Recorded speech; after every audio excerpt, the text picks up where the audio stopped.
নমস্কার বন্ধুরা, welcome to Anis home kitchen. আশা করি সকলে ভালো আছো।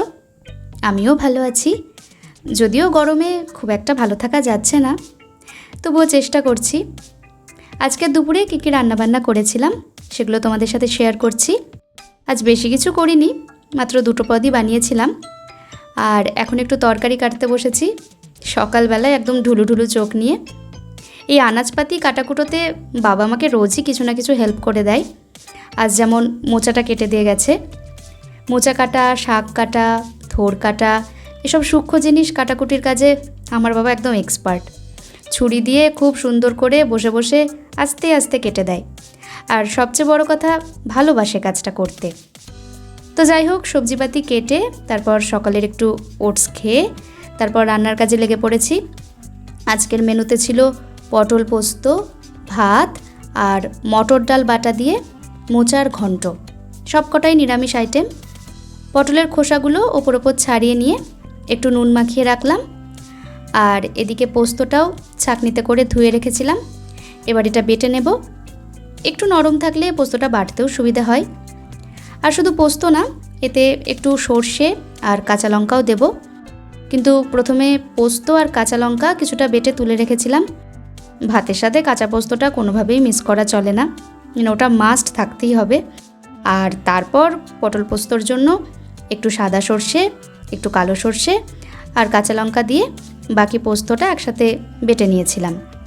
পটল পোস্ততে একটু নারকোল বেটে দিলেও খুব সুন্দর স্বাদ আসে, মানে সর্ষে পোস্তর সাথে একটু নারকোল বাটা। যাই হোক, নারকেল তো আর সবসময় বাড়িতে থাকে না, কী আর করা যাবে।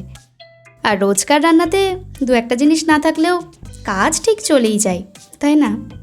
অনেক দিন হয়ে গেল ঝিঙে আলু পোস্ত খাওয়া হয়নি। দেখি এর মধ্যে একদিন বানাবো ভাবছি। পোস্তর যত রকমের রান্না হয় তার মধ্যে ঝিঙে আলু পোস্তটা আমার সব থেকে ফেভারিট। তার সাথে কলাইয়ের ডাল, আহা স্বর্গ। এদিকে নুন আর একটু কাঁচা সর্ষের তেল দিয়ে বাটা পোস্তটা একদম রেডি করে রাখলাম। এবার পটল পোস্তটা চাপাবো। এই যে বাইরে আবার দেখি মেঘ করে এসেছে। যা গরম পড়েছে, সকালেও যথেষ্ট গরম লাগছিল। পটলগুলো ভাজতে বসিয়েছিলাম, ভাজা হয়ে গেছে, এগুলো তুলে নিচ্ছি। আমি শুধু নুন দিয়েই ভেজেছি, বেশ নরম করে। হলুদ দিইনি, কারণ হলুদ দিয়ে পটল ভাজলে পটল ভাজার তেলটা আবার একটু কালো কালো হয়ে যায়। পটল ভাজতে তো একটু সময়ই লাগে, আর পোস্তর রঙটা তখন একটু কালচে কালচে হয়ে যাবে। আর একটু তেল অ্যাড করলাম, সামান্য। আর তেলটা গরম হলে ফোড়নে দিলাম কালো জিরে আর শুকনো লঙ্কা, সাথে একটু হলুদ গুঁড়ো, পোস্ত সর্ষে বাটা আর একটু বাটিগোলা জলও দিয়ে দিলাম। Mix mix and mix. লবণটাও অ্যাডজাস্ট করে দিলাম, পটলের মধ্যে তো দেওয়াই ছিল কিছুটা। আর স্বাদ অনুযায়ী চিনি। এবার একটু অপেক্ষা করব তেলটা যতক্ষণ না একটু ওপরে ভেসে ওঠে। দেখো তেলটা আলাদা হয়ে গেছে। এবার ভেজে রাখা পটলগুলো ছেড়ে দিচ্ছি। ব্যাস একটু নাড়াচাড়া করে নাও, পটলটার মধ্যে কিছুক্ষণ রান্না হবে। তবে আমি একদম শুকনো শুকনো পোস্ত খেতে পছন্দ করি না, একটু ঝোল ঝোল গা মাখো মাখো থাকবে, ওটাই বেশি ভালো লাগে। তাই আমি অল্প একটু গরম জলও অ্যাড করবো এতে। আর যারা একদম গা মাখা শুকনো শুকনো পছন্দ করো, তারা আর এক্সট্রা জল দেবে না। আমার একটু মিষ্টি মিষ্টি ঝোল ঝোল পোস্ত খেতে বেশি ভালো লাগে।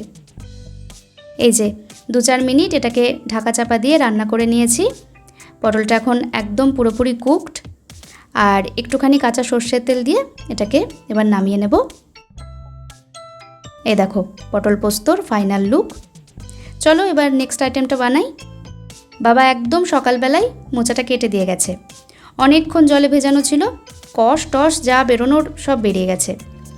এটাকে আমি এবার একটু নুন আর হলুদ দিয়ে প্রেশার কুকারে 2টো সিটি দিয়ে নেব।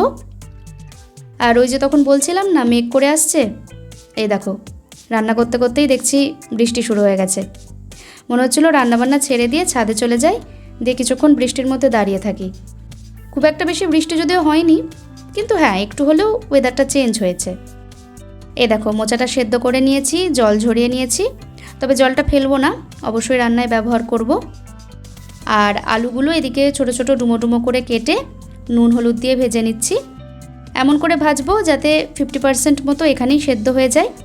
তার জন্য গ্যাসটা কমিয়ে এটাকে একটু ঢাকা দিয়ে রাখতে হবে। দেখো খুব সুন্দর করে আলুটা ভেজে নিয়েছি, ভেতরটাও হালকা কুকড হয়ে গেছে, বাইরেটাতেও কি সুন্দর রং এসেছে। এবার বাকি রান্নাটা ওই তেলেই হবে। ফোড়নে দিলাম গোটা জিরে, গোটা গরম মশলা আর শুকনো লঙ্কা। একটু নেড়ে চেড়ে এবার এতে একটা মশলা যাবে। এটাতে আদা, কাঁচা লঙ্কা, জিরে, অল্প একটু ধনে মানে গোটা ধনে আর টমেটো দিয়ে মিক্সিতে একটা পেস্ট করে নিয়েছিলাম। আর তার সাথে দিলাম একটু হলুদ গুঁড়ো আর অল্প একটু কাশ্মীরি লঙ্কার গুঁড়ো, জাস্ট একটা কালারের জন্য। কাঁচা মশলাটাকে আগে ভালোভাবে কষে নেব আর তারপর এতে অ্যাড করব মটর ডাল বাটাটা। ডালটা গতকাল রাতেই ভিজিয়ে রেখেছিলাম, সকালে উঠে মিক্সিতে পেস্ট করে নিয়েছি। এতে একটা কাঁচা লঙ্কাও দেওয়া ছিল, তবে একদম স্মুথ ফাইন পেস্ট করিনি, একটু দরদরা থাকবে এরকমভাবে ডালটা পেস্ট করা আছে, যাতে মাঝে মধ্যে খেতে খেতে দু একটা ছোটো ছোটো ডালের দানা একটু মুখে পড়ে, সেই জন্য। এবার মশলাটার সাথে ডালটা 4-5 মিনিট একটু কষিয়ে নিতে হবে। এর টেক্সচারটা হালকা চেঞ্জ হয়ে আসা অবধি, আর কাঁচা গন্ধটাও নাড়তে নাড়তে চলে যাবে। এই যে দেখো, দেখেই বোঝা যাচ্ছে। এবার এতে ভেজে রাখা আলু আর সেদ্ধ করে রাখা মোচাটা অ্যাড করে দিচ্ছি। সাথে মোচা সেদ্ধ করে রাখা জলটাও আমি একটু একটু করে অ্যাড করব। এই জলটার মধ্যেও কিন্তু অনেক গুণাগুণ রয়েছে, তাই এটাকে ফেলে দেওয়াটা ঠিক না। আর এতে তেতো বা কষ্টা এসব লাগার কোনো চান্স নেই। পাকা কলার মোচা এমনিই খেতে ভালো লাগে। আর ডাল বাটা দিয়ে এভাবে রান্না করলে একটু জল টানবে, পরিমাণেও তরকারিটা একটু বাড়বে, তার জন্য একটু একটু জল দিতেই হবে। লবণটাও অ্যাডজাস্ট করে নিলাম। এবার নেড়ে চেড়ে একটু কষিয়ে কষিয়ে এটাকে রান্না হতে দেব। আলুটা পুরোপুরি সেদ্ধ হয়ে গেলেই রান্নাটা হয়ে যাবে। দিয়ে দিলাম কয়েকটা কিশমিশ। জাস্ট 2-3 মিনিট এটাকে একটু ঢাকা দিয়ে রাখবো। আর একদম নামানোর আগে একটু ঘি, গরম মশলা গুঁড়ো আর একটু চিনি দিয়ে নেড়ে চেড়ে নামিয়ে নিতে হবে। নিরামিষ মোচার তরকারি একটু মিষ্টি মিষ্টি না হলে খেতে মোটেই ভালো লাগে না। আর এটা ভাত, রুটি সব কিছুর সাথেই দুর্দান্ত লাগে খেতে। মটর ডালের বড়া দিয়েও মোচার ঘন্ট রান্না করা যায়, তবে বড়ার থেকে আমার ডাল বাটা দিয়েই বেশি ভালো লাগে। তোমরা যদি এভাবে না খেয়ে থাকো, রান্নাটা একবার করে দেখো, ঠিক আমি যেভাবে দেখালাম, একদম আঙুল চেটে পুটে খাবে, কথা দিচ্ছি। এই যে কথা বলতে বলতে সব রান্না কমপ্লিট। আজ সত্যি খুব তৃপ্তি করে খেয়েছি।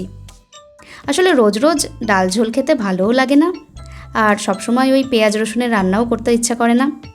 মাঝে মধ্যে এরকম নিরামিষ মাখো মাখো রান্না দারুণ লাগে খেতে, মুখে লেগে থাকে। তোমরাও জানিও তোমাদের রান্নাগুলো দেখে কেমন লাগলো।